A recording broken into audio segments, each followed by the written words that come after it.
नमस्कार, आर्य न्यूज देख रहे हैं आप। मैं हूं आपके साथ पल्लवी सिंह। मध्य प्रदेश और छत्तीसगढ़ बुलेटिन की शुरुआत करेंगे मध्य प्रदेश से, जहां मुख्यमंत्री शिवराज सिंह चौहान ने मंगलवार की सुबह 6:30 बजे ही मंदसौर और झाबुआ जिले में अधिकारियों के साथ सरकार की योजनाओं और कामों को लेकर एक समीक्षा बैठक की है। इसमें मुख्यमंत्री ने कहा कि पानी बचाएं, नहीं तो बड़े जल संकट का सामना करना पड़ेगा। जन सहयोग लें। और इसी दौरान मुख्यमंत्री ने 2.5 घंटे से इस बैठक में बातचीत की है, जहां पर बैठक में सबसे पहले मंदसौर जिले की समीक्षा की गई। पेयजल की स्थिति को लेकर कुछ सवाल भी पूछे गए, जहां पर कलेक्टर ने बताया कि पेयजल की स्थिति संतोषजनक है, कहीं संकट नहीं है।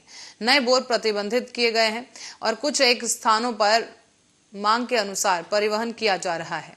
साथ ही नल जल के तहत 192 प्रोजेक्ट काम कर रहे हैं और सीएम ने यह भी कहा कि जहां पर नल जल योजनाएं बेहतर नहीं चल रही हैं, उनका रिव्यू करवाया जाए। मुख्यमंत्री ने सीतामऊ नल जल योजना के इस संबंध में शिकायत आने पर कंपनी को पेमेंट न करने के भी निर्देश दिए हैं। सीएम ने यहां पर जलाभिषेक अभियान में जन सहयोग लेने की भी बात कही और उन्होंने कहा कि हमको जनता को एकजुट करना चाहिए। पानी को बचाएं, नहीं तो भविष्य में बड़ा जल संकट का सामना करना पड़ेगा।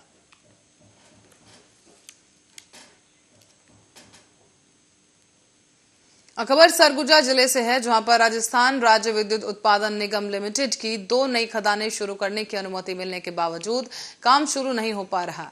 इसे लेकर अब राजस्थान सरकार और राजस्थान की राज्य विद्युत उत्पादन निगम लिमिटेड के एमडी आर.के. शर्मा ने सरगुजा कलेक्टर और एसपी से मुलाकात की है।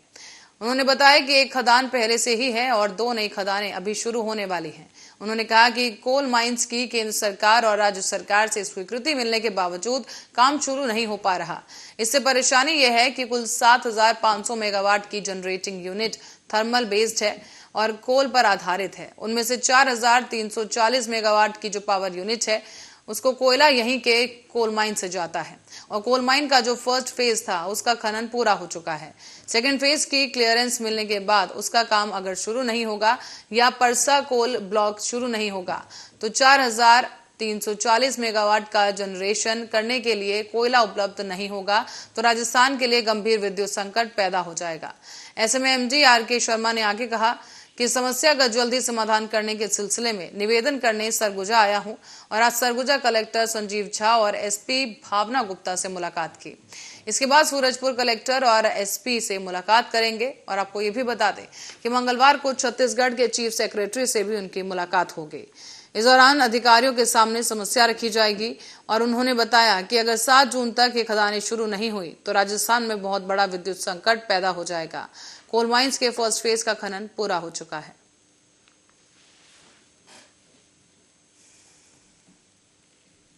और इस बीच आए दिन जानवरों के साथ बर्बरता की खबरें सामने आती हैं, तो वहीं कुछ लोग ऐसे भी हैं जिन्हें जानवरों से इतना प्रेम है कि उसके मरने के बाद गाजे बाजे के साथ उसका अंतिम संस्कार करते हैं। सुनने में बात अजीब जरूर लग सकती है, लेकिन रीवा जिले में एक ऐसा ही मामला सामने आया जिसे देखकर साफ लगता है कि लोगों में जानवरों से काफी ज्यादा प्यार है। ये पूरा मामला है त्योंथर तहसील के चाकघाट स्थित वार्ड क्रमांक 12 का। यहाँ पर सोमवार को ही बिजली के खंभे में उतरे करंट की चपेट में आने से एक बंदर की मौत हो गई है। इस घटना के बाद स्थानीय लोगों द्वारा जानवर के प्रति प्रेम जाहिर करते हुए गाजे बाजे के साथ उसका अंतिम संस्कार किया गया है। लोगों ने बंदर को श्रद्धांजलि भी दी और अंतिम संस्कार में गांव के समाज सेवियों समेत गांव के कई लोग मौजूद रहे। करंट की चपेट में आने के बाद स्थानीय लोगों द्वारा चाक घाट के वन विभाग कार्यालय में पहुंचकर पूरे घटनाक्रम की जानकारी भी दी गई। आपको बता दें कि जानकारी के बावजूद विभाग के अधिकारी और कर्मचारी द्वारा किसी भी प्रकार से रुचि नहीं ली गई। इस पर स्थानीय लोगों द्वारा ही स्वयं अंतिम संस्कार करने का निर्णय लिया गया।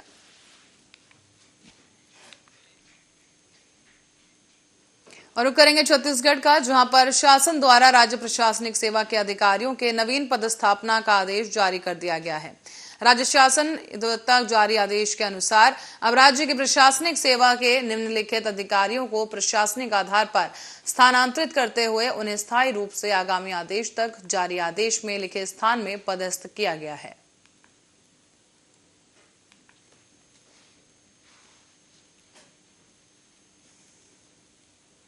और छत्तीसगढ़ के मुख्यमंत्री अपने भेंट मुलाकात कार्यक्रम के तहत सोमवार को ही दंतेवाड़ा जिले के कटे कल्याण गांव पहुंचे हैं।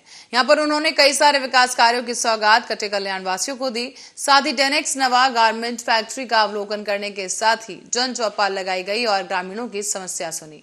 ये पहला मौका था जब छत्तीसगढ़ राज्य गठन के बाद प्रदेश के कोई मुख्यमंत्री कटे कल्याण गांव पहुंचे थे। यहां पर ग्रामीणों ने मुख्यमंत्री को न सिर्फ देखा बल्कि अपनी समस्याएं भी उन्हें बताई।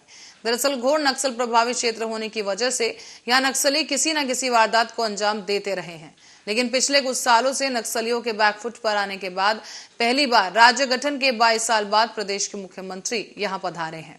इस दौरान मुख्यमंत्री ने अपने तय कार्यक्रम के अनुसार दंतेवाड़ा जिले के कटे कल्याण में पहुंचकर यहां जिला प्रशासन द्वारा संचालित डेनेक्स नवा गारमेंट फैक्ट्री का निरीक्षण किया।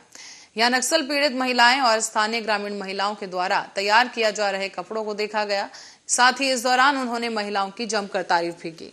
इसके अलावा मुख्यमंत्री ने महिलाओं को होने वाली आमदनी को लेकर चर्चा की है। साथ ही इस फैक्ट्री की 5वीं यूनिट पर MOU भी किया गया। ये यूनिट छिंदनार में लगाई जाएगी।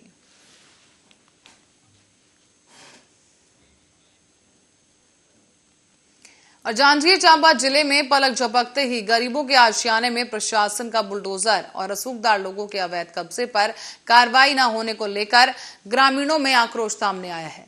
ताजा मामला सामने आया है जांजगीर चांपा जिले के चांपा नगर पंचायत का, जहां पर जिला प्रशासन और रेलवे प्रशासन ने मिलकर गरीबों के आशियाने पर अपना बुलडोजर चला दिया। इसके चलते दर्जन भर से ज्यादा फल और सब्जी के ठेले लगाने वाले मजदूर सड़क पर आ गए हैं। इस दौरान प्रशासन से अब वो न्याय की गुहार लगा रहे हैं। दरअसल आपको बता दें कि रेलवे स्टेशन के सामने फल और सब्जियों की दुकान लगाकर अपना जीवन यापन कर रहे गरीबों के ठेले और झोपड़ियों पर जिला प्रशासन और रेलवे प्रशासन के अधिकारियों ने मिलकर बुलडोजर चला दिया है।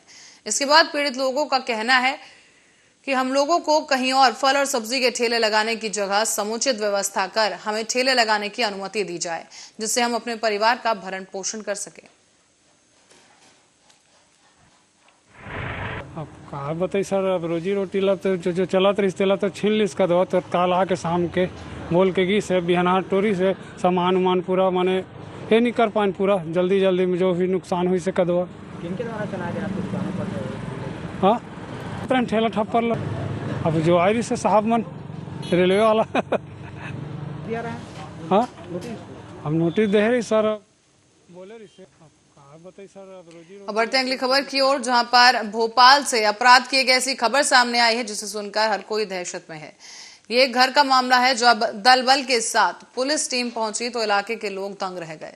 पुलिस ने घर की तलाशी शुरू की और जब घर के एक कोने में जमीन खुदवाई गई तो वहां से एक शव निकला है। घर के अंदर ही कंकाल में तब्दील हो चुके इस लाश के मिलने की जानकारी बाहर आने के बाद से इलाके में सनसनी फैल गई है। इस डेड बॉडी को लेकर अब हर कोई अपनी अपनी तरफ से कयास लगा रहा है। जल्दी ही इस पूरे मामले को लेकर पुलिस ने चौंकाने वाली बातों का खुलासा भी कर दिया। दरअसल पुलिस ने यहाँ रहने वाले असलम उर्फ बबलू के घर से ये लाश बरामद की है और ये शव एक महिला का बताया जा रहा है। खुलासा हुआ कि यह महिला कोई और नहीं बल्कि असलम की प्रेमिका थी और असलम की प्रेमिका पिछले कई महीनों से लापता थी। असलम के खिलाफ पड़ोस में ही एक महिला ने थाने में शिकायत दर्ज करवाई थी और महिला ने मारपीट की ये शिकायत दर्ज कराई थी, जिसके बाद पुलिस असलम के घर पहुंची थी और फिर यहां से सारे राज खुलने शुरू हो गए। हालांकि पुलिस ने अभी इस मामले में पूरी जानकारी नहीं दी है, क्योंकि अंदेशा जताया जा रहा है कि अभी इस मामले में कई और बड़े खुलासे किए जा सकते हैं।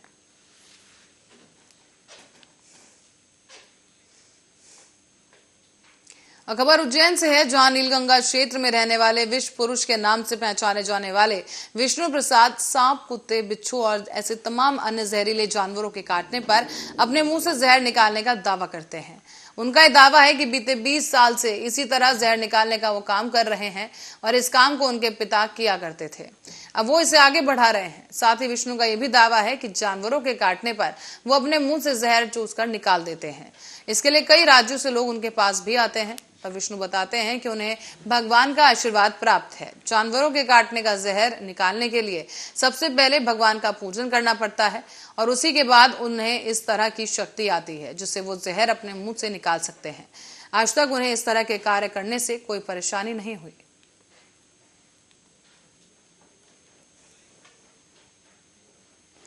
और छत्तीसगढ़ में नक्सलियों का गढ़ कहे जाने वाले अबूझमाड़ में आजादी के 75 साल बाद गांव में सर्वे का काम शुरू किया गया।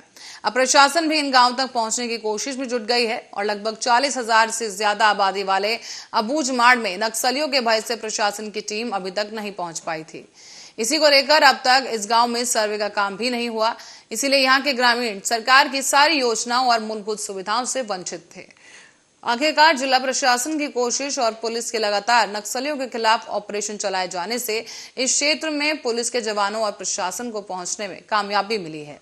हालांकि अब तक प्रशासन की टीम लगभग 237 गांव में से 18 गांव तक ही पहुंच सकी है। प्रशासन ने इस क्षेत्र में लगभग 2400 किसानों को उनके जमीन का पट्टा बनाकर वितरण किया।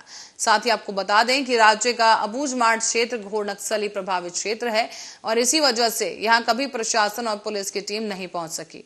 नक्सलियों के बड़े लीडर अबूझमाड़ क्षेत्र को अपना सेफ जोन मानते हैं। कुछ साल पहले ही केंद्र और राज्य सरकार ने अबूझमाड़ क्षेत्र में पहुंचकर उनके गढ़ में पुलिस कैंप बना लिया था। इसी के बाद अब दंतेवाड़ा और नारायणपुर में जिला प्रशासन धीरे धीरे इस क्षेत्र में पहुंच रही है और जमीन का पट्टा मिलने पर किसानों ने खुशी जाहिर करते हुए अपने खेत में उगाने वाली फसल के खाने के साथ सरकार को भी बेचने की बात कही है।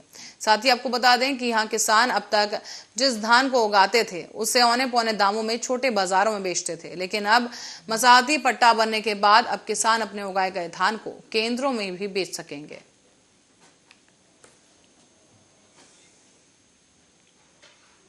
और करेंगे मध्य प्रदेश का, जहां शिवपुरी में आज एक भीषण सड़क हादसा हो गया है जिसमें 3 लोगों की मौके पर ही मौत हो गई।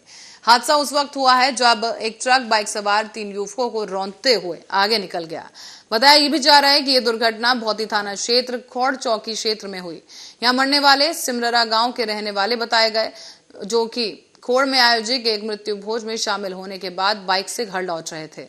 जानकारी के मुताबिक मृत्यु भोज से लौटते दौरान उदयपुरा तिराहे के पास बाइक में पीछे से एक ट्रक ने टक्कर मार दी। हालांकि इस हादसे में 3 आदिवासी युवकों यानी चिंटू उर्फ सुरेंद्र, छोटू उर्फ प्रकाश और राहुल के नाम सामने आए हैं, जो कि घटनास्थल पर ही उनकी मौत हो गई। सूचना के बाद मौके पर पहुंची खोड़ चौकी पुलिस ने हादसे के लिए जिम्मेदार वाहन की जानकारी ली और इसके बाद ट्रक को अमोला पुलिस द्वारा कब्जे में ले लिया गया है। तो वहीं तीनों युवकों के शव को पोस्टमार्टम के लिए भेजा गया।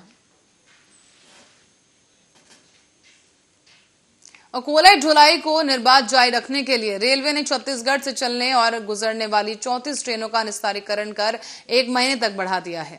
अब 24 जून तक इन ट्रेनों का संचालन नहीं होगा और राज्य के सीएम भूपेश बघेल ने इसे रेलवे के निजीकरण की साजिश बताया। रेलवे बोर्ड ने यह फैसला किया है कि पिछले दिनों मुख्यमंत्री भूपेश बघेल ने रेल मंत्री अश्विनी वैष्णव से इस बारे में चर्चा की थी। इसके बाद 6 ट्रेनों को बहाल कर दिया गया था और रेलवे ने पिछले महीने गहराए बिजली संकट के बीच ताप विद्युत संयंत्रों तक कोयला ढुलाई में बाधा नहीं आए, इसके लिए देश भर में सैकड़ों ट्रेनों का संचालन बंद कर दिया था। इसमें छत्तीसगढ़ से गुजरने वाली और चलने वाली कई ट्रेनें शामिल हैं।